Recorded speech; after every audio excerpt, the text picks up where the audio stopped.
இந்த தொட்டாச்சினிங்கை அப்படிங்கிற செடி வந்து ரொம்பவே அற்புதமானது. அந்த செடியை நீங்க கண்டிப்பாக வீட்டில் வளர்க்கலாம். வீட்டில் வளர்க்கலாமா அப்படின்னு கேட்குறீங்க. கண்டிப்பாக வளர்க்கலாம், அதனால தவறு எதுவும் கிடையாது. அந்த செடியும் உங்களோட இருக்கட்டும், அது ரொம்பவும் பயனுள்ளதாக இருக்கும்.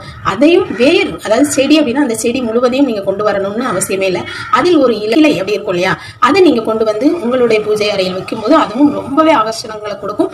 அந்த தொட்டார் செடிங்க. அப்புறம் குப்பை மேனி செடிக்கு நிறைய ஆகர்ஷணம் இருக்கு. அந்த குப்பை மேனி செடியும் வீட்டில் வளர்க்கலாம். இதெல்லாம் சிறு சிறு தொட்டியில வச்சு வளர்த்தீங்கன்னா கூட போதும், வீட்டிற்கு நிறைய நன்மைகளை கொடுக்கும். குப்பை மேனி செடியும் ரொம்பவே நல்லது.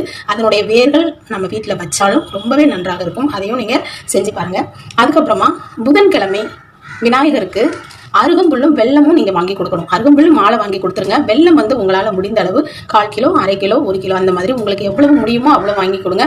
புதன்கிழமை நீங்க அந்த மாதிரி அவருக்கு வாங்கி கொடுக்கும் போது நீங்க நிரந்தர செல்வந்தன் ஆக முடியும் அப்படின்னு சாஸ்திரங்கள்ல